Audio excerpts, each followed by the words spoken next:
हम इस वक्त मौजूद हैं उत्तराखंड के हल्द्वानी में और हल्द्वानी का ये वो इलाका है जिसे बनफूलपुरा कहा जाता है, जिस पर रेलवे ने अपना अधिकार बताया है और इसको लेकर के सुप्रीम कोर्ट में एक मामला चल रहा है। फिलहाल आज सुप्रीम कोर्ट इस मामले में सुनवाई कर रही है, आखिरी सुनवाई है और इसके बाद फैसला आने की उम्मीद है, जिसके बाद इस पूरे इलाके को जीरो जोन में तब्दील कर दिया गया है।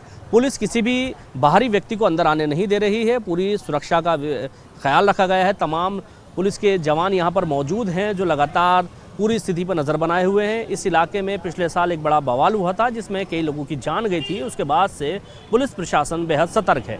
फिलहाल इस पूरे इलाके को जीरो जोन में तब्दील किया गया है। एसएसपी नैनीताल मंजुनाथ टीसी ने यहाँ पर 400 से ज़्यादा पुलिस के जवान लगाए हैं, पीएसी की कंपनीज लगाई हैं, आरएएफ यहाँ पर लगाया गया है, साथ ही इंटेलिजेंस के तमाम जवान लगातार यहाँ पर नज़र बनाए हुए हैं। फिलहाल सुप्रीम कोर्ट का जो भी फैसला आता है उस पर सभी लोग राज़ी हैं। हमने कई लोगों से बातचीत की जिनका कहना है कि सुप्रीम कोर्ट जो भी फैसला सुनाएगा उनको मंजूर होगा, लेकिन फिर भी पुलिस किसी भी प्रकार की कोताही नहीं बरतना चाहती है। इस पूरे इलाके को जीरो जोन में तब्दील करने के बाद तमाम जवानों की तैनाती यहाँ पर कर दी गई है। हम इस वक्त मौजूद हैं उत्तराखंड के हल्द्वानी में और हल्द्वानी में ये वो इलाका है जिसके लिए आज सुप्रीम कोर्ट में सुनवाई हो रही है। हम बैठे हैं इस वक्त बनफूलपुरा में और बनफूलपुरा के तमाम लोगों को उम्मीद है कि सुप्रीम कोर्ट आज उनके हक में फैसला सुनाएगी। हमारे साथ बात करने के लिए स्थानीय लोग हैं, जानते हैं उनसे ये पूरा क्या मामला है और इसको लेकर के अभी क्या सोचते हैं। शदाब, आप यहाँ के स्थानीय निवासी हैं, ये क्या पूरा प्रकरण है? क्योंकि जिस तरह से सुप्रीम कोर्ट में रेलवे पैरवी कर रहा है कि पूरा इलाका जो ये पूरी ज़मीन है, चाहे वो गफूर बस्ती हो, ढोलक बस्ती हो या आगे मलिन बस्ती हो या फिर ये बनफूलपुरा हो, ये सभी जगहें रेलवे की हैं और यहाँ पर आप लोगों ने अतिक्रमण कर रखा है। रेलवे झूठा है, रेलवे झूठ बोल रहा है, शुरू से अब तक झूठ ही चल रहा है, जिसके बिहाफ पर वो कुछ जगहों पर कामयाब हुआ है, लेकिन अब मामला सुप्रीम कोर्ट में फंसा है। तो सुप्रीम कोर्ट की जो ट्रिपल जजेस की बेंच थी, उसने जो अपना अंतरिम आदेश 24 जुलाई 2024 को दिया था, उसमें रिहेबिलिटेशन की बात कह करके बहुत सारी चीज़ों को जो रेलवे ने प्रस्तुत करने की कोशिश करी थी या झूठ बोलने की कोशिश करी थी, उसको साइडलाइन कर दिया था। मामला 2007 में शुरू होता है, जब उत्तराखंड अलग हुआ और अलग होने के बाद में नैनीताल हाई कोर्ट बनाई गई। तो नैनीताल बार एसोसिएशन की तरफ से एक याचिका लगाई गई थी जिसमें डिमांड करी गई थी कि स्पेशल ट्रेन काठगोदाम से इलाहाबाद के लिए चलाई जाए। उस पूरी याचिका के दौरान रेलवे ने ये बात कही थी कि हमारे पास जगह नहीं है, इसलिए कोई स्पेशल ट्रेन हम नहीं चला सकते हैं और हमारी 29 एकड़ जगह पर कुछ लोगों ने कब्ज़ा कर रखा है। तो आदेश हाई कोर्ट से आदेश हुआ था कि भाई आप अपनी जगह जो है खाली कराएं। तो 10 एकड़ ज़मीन इन्होंने खाली करा ली थी 2007 में और एफिडेविट दे करके कहा था, आप ये चाहें तो निकलवा सकते हैं डॉक्यूमेंट में, एफिडेविट दे करके कहा था कि हमने 10 एकड़ ज़मीन खाली करा ली है और आप अपने आला अधिकारियों को आदेश दें कि जो स्टेट कमिश्नरी चलाते हैं वो लोग हमारी मदद करें और 19 एकड़ ज़मीन भी हमारी वापस दिलाएं। उसके बाद में स्टेट कमिश्नरी ने बहुत ज़्यादा कोई एक्शन नहीं लिया, कोई डिमोलिशन भी नहीं हुआ और वो बात ख़त्म हो जाती है। 2014 में रविशंकर जोशी नाम के एक व्यक्ति ने एक याचिका लगाई थी गोला पुल के जो गोला का पुल गिरा था, उसके जो कारण थे वो क्यों गिरा था, उसकी जांच के लिए एक याचिका लगाई गई थी। जांच में कोर्ट ने एक अधिकारी नियुक्त करा और उसने जांच करके ये बताया कि गोला का पुल जो गिरा है वो खनन करने की वजह से गिरा है और खनन करता लोग जो वो यहाँ रहते हैं, पर्टिकुलर एक लोकेशन पर रहते हैं। उस लोकेशन को जो फाइंड आउट करा गया तो वो वही वाली 19 एकड़ ज़मीन जो और 29 एकड़ ज़मीन का जो जिक्र है वो वही वाली ज़मीन थी। बस वो मामला जब घूमा और रेलवे ने, ये 2014 की मैं बात कर रहा हूँ, 2016 में एक आदेश आया था जिसके खिलाफ सुप्रीम कोर्ट, जन सहयोग सेवा समिति और यहाँ की तमाम समितियाँ सुप्रीम कोर्ट गई थी और सुप्रीम कोर्ट से ये आदेश मिला था कि भाई हाई कोर्ट दूसरे पक्ष को भी सुने। उसके बाद में समितियाँ बना दी गई थी, रेलवे इज्जत नगर मंडल में सुनवाई शुरू हुई। कोविड आया, कोविड के दौरान बहुत सारे लोग नहीं पहुंच पाए, कभी अदालत लगी कभी अदालत नहीं लगी और बिना सुने एक किस्त में जो है फैसला सुना दिया गया कि ये लोग अपना कोई भी दस्तावेज प्रस्तुत नहीं कर पाए। मामला हाई कोर्ट पहुंचता है और हाई कोर्ट को गुमराह करके रेलवे अपने पक्ष में एक फ़ैसला लेकर के आ जाता है, जिसके खिलाफ जो 20 दिसंबर 2022 को फैसला आया था और 22 दिसंबर 2022 को शराफत खान और अन्य 11 लोग सुप्रीम कोर्ट का रुख करते हैं और 5 जनवरी 2023 को सुप्रीम कोर्ट ने रिहेबिलिटेशन के बिहाफ पर इस पे स्टे दिया। और मामला जब सुनवाई में आया सुप्रीम कोर्ट के अंदर तो आते आते सुप्रीम कोर्ट ने रेलवे से कहा कि आप अपने दस्तावेज प्रस्तुत करें, आपकी लैंड कहाँ तक है, और स्टेट गवर्नमेंट से कहा कि आप भी अपने दस्तावेज प्रस्तुत करें। उसके बाद में दोनों लोगों ने अपने दस्तावेज प्रस्तुत करे, खाता, खतौनी, खसरा नंबर, ये सबके साथ में बातचीत हुई, तो दूध का दूध पानी का पानी हो गया। बाद में स्टेट गवर्नमेंट ने ये माना कि हम ये ज़मीन हमारी है और ये हम ज़मीन अपनी दान देना चाहते हैं। जो आज तमाम मीडिया हाउसेज ये चला रहे हैं कि ये अतिक्रमण है, तो यहाँ तो क्लियर हो जा रहा है। सुप्रीम कोर्ट की जो प्रोसीडिंग है, वो प्रोसीडिंग अगर आप पढ़ेंगे तो आपको पता लगेगा वहाँ पे अतिक्रमण का जिक्र रेलवे कर रहा है, स्टेट गवर्नमेंट नहीं कर रही है। स्टेट गवर्नमेंट कह रही है कि ये ज़मीन हमारी है, हम देना चाहते हैं। वो मामला जो 29 एकड़ था, 29 एकड़ से कन्वर्ट होकर के 82 एकड़ पे पहुंच गया। ये झूठ नहीं है तो क्या है? दूसरा, स्टेट गवर्नमेंट अगर 2019-20 के दौरान अगर साथ में खड़ी होती तो ये सब चीज़ें उतनी ज़्यादा नहीं फैलती। इसके पीछे का जो पॉलिटिकल पॉइंट ऑफ व्यू है, उस पर अगर हम जाएंगे तो देश के प्रधानमंत्री यहाँ खुद आते हैं, भाजपा कैंडिडेट के लिए प्रचार करते हैं, लेकिन उसके बावजूद इस क्षेत्र की वजह से वो सीट हार जाते हैं। तो ये अपने आप में बहुत बड़ा ड्रॉबैक साबित है। शदाब, एक चीज़ मैं जानना चाहूँगा, सुप्रीम कोर्ट जब फैसला देगी तो दो चीज़ें हैं, या तो फैसला आपके पक्ष में आएगा या फैसला आपके खिलाफ आएगा। दो बातें हैं कि कितने लोग प्रभावित होंगे अगर फैसला आपके खिलाफ आता है, और कितनी संख्या होगी उन लोगों की जो इस फैसले पर निर्भर करते हैं। लगभग 50,000 से 55,000 की आबादी एक कैलकुलेट करी जा रही है। 4,365 मकान इसकी जद में हैं। इसमें ब्रिटिश काल के स्कूल भी जद में हैं, जो गवर्नमेंट फैसिलिटीज़ प्रोवाइड करा रही थी यहाँ पर, वो सब उसकी जद में हैं। शत्रु संपत्तियाँ जद में हैं, जिसको रेलवे कहता है कि ये हमारी है, और मैं बार बार रेलवे के झूठ को आपके सामने रखता रहूँगा। तो हमें 100% उम्मीद है माननीय सुप्रीम कोर्ट से कि सुप्रीम कोर्ट की ये जो बेंच बैठेगी और चीफ जस्टिस ऑफ इंडिया हमारे हक में फैसला देंगे। रिहेबिलिटेशन के ग्राउंड पर वो फैसला दे चुके हैं। फैसला दैट मीन्स वो अंतरिम ऑर्डर एक दे चुके हैं कि आपको रिहेबिलिटेट करना पड़ेगा। और इतनी बड़ी आबादी जहाँ पे अगर आप यहाँ की सड़क देखेंगे तो ये जिस सड़क पे आप बैठे हुए हैं, लाइन नंबर 17, ये लगभग 70 फीट की सड़क है। सो 70 फीट की सड़क इतनी पुरानी, आज़ादी से पहले का, यहाँ पर जब हल्द्वानी का नाम हल्द्वानी नहीं हुआ करता था, उससे पहले कुछ और हुआ करता था। तो अगर आप कुमाऊं का इतिहास पढ़ेंगे तो आपको इस क्षेत्र का जिक्र होगा। रेलवे का यहाँ पर नामो निशान नहीं था, कुछ भी नहीं था। उसके बाद रेलवे आया और रेलवे आज आकर के कहता है कि सारी संपत्ति मेरी है, झूठ बोलता है।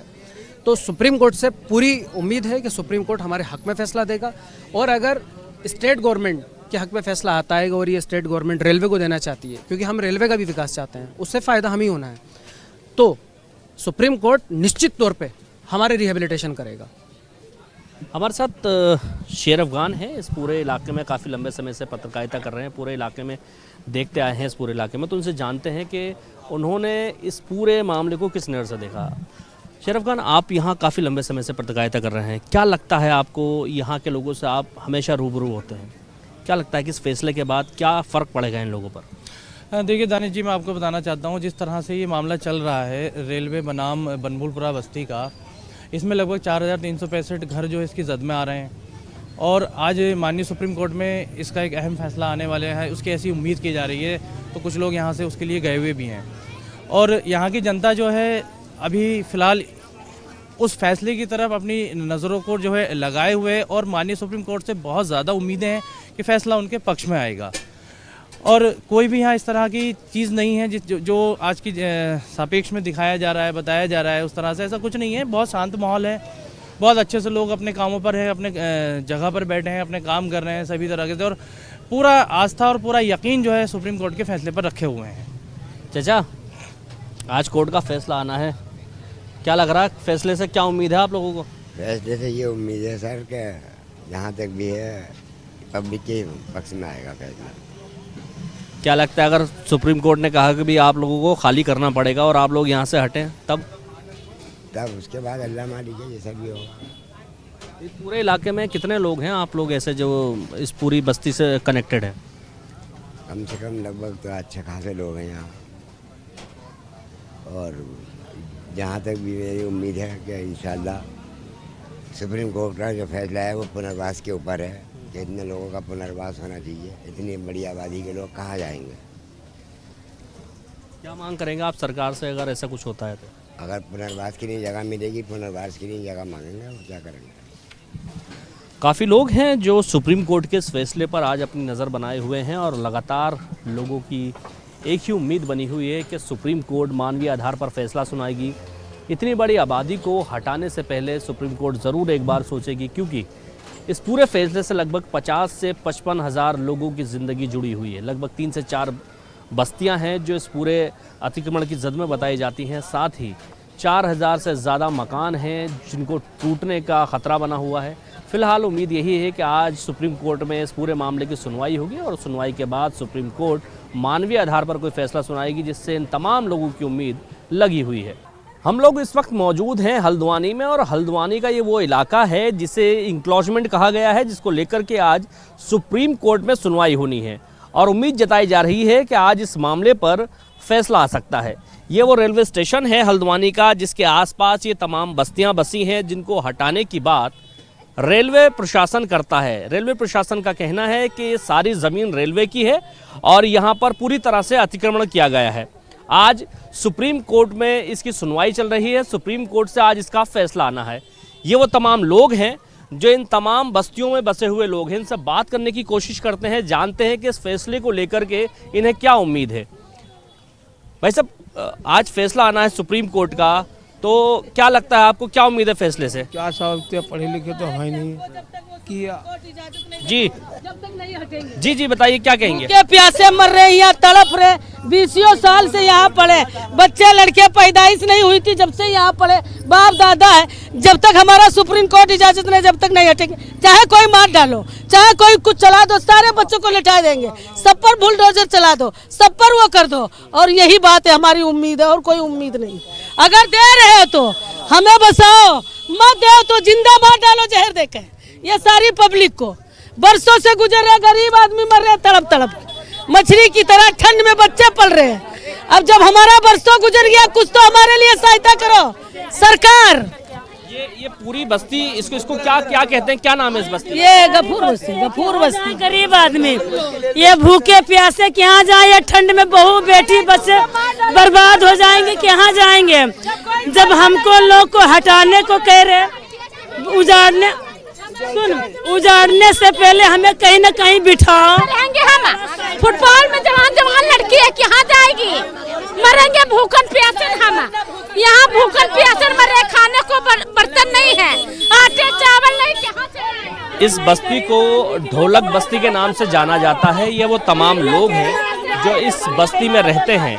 इन सब लोगों की एक आशा है सुप्रीम कोर्ट से, सबका मानना है कि सुप्रीम कोर्ट इनके हक में फैसला दे ताकि इन लोगों को एक सहारा मिल सके, क्योंकि ये लोग यहाँ पे, इनका कहना है कि लगभग 40-50 सालों से रहते आ रहे हैं। इस पूरे इलाके में लगभग 5000 से ज़्यादा घर हैं, जिसमें लगभग 60 से 70 हज़ार लोगों की आबादी रहती है। ऐसे में अगर फैसला इनके खिलाफ आता है तो इन लोगों के लिए बड़ी परेशानी हो सकती है। फिलहाल सब लोगों की मांग है कि इस पूरी बस्ती को ना उजाड़ा जाए, क्योंकि मैं आपको दिखाना चाहूँगा काफ़ी एक अंदर तक पूरा ये रास्ता है और ये रेलवे जो स्टेशन है हल्द्वानी का उससे लगा हुआ है। इसके बराबर में एक और बस्ती है गफूर बस्ती, उसके बाद एक और है जिसको बनफूलपुरा कहा जाता है। इस पूरे इलाके में लगभग 5000 से ज़्यादा मकान हैं और उसमें रहने वालों की आबादी 70,000 के आसपास है। ऐसे में आज सुप्रीम कोर्ट के उस फैसले पर सभी की नज़रें लगी हुई हैं कि इनके लिए क्या फैसला आता है। इनके लिए एक बड़ी उम्मीद है कि सुप्रीम कोर्ट इनके हक में फैसला सुनाएगी, मानवीय आधार पर इनके लिए कुछ सोचेगी। इन लोगों का कहना है कि हम पिछले कई सालों से, कई पीढ़ियों से यहाँ रहते आए हैं, अगर यहाँ से इनको हटाया जाता है तो इनके लिए कहीं और बसने के लिए कोई जगह नहीं है। ऐसे में इनके लिए सोचा जाए। सुप्रीम कोर्ट के फैसले से सब लोग इत्तेफाक रखते हैं कि अगर सुप्रीम कोर्ट इनके खिलाफ भी फैसला देती है तो ये उसके साथ खड़े हैं, लेकिन इनके लिए एक जो उम्मीद इनकी बंधी है सरकार से और प्रशासन से कि किसी तरह से इनको कुछ इतनी राहत दी जाए कि ये लोग अपने लिए सर छुपाने की एक छोटी सी जगह ले सकें।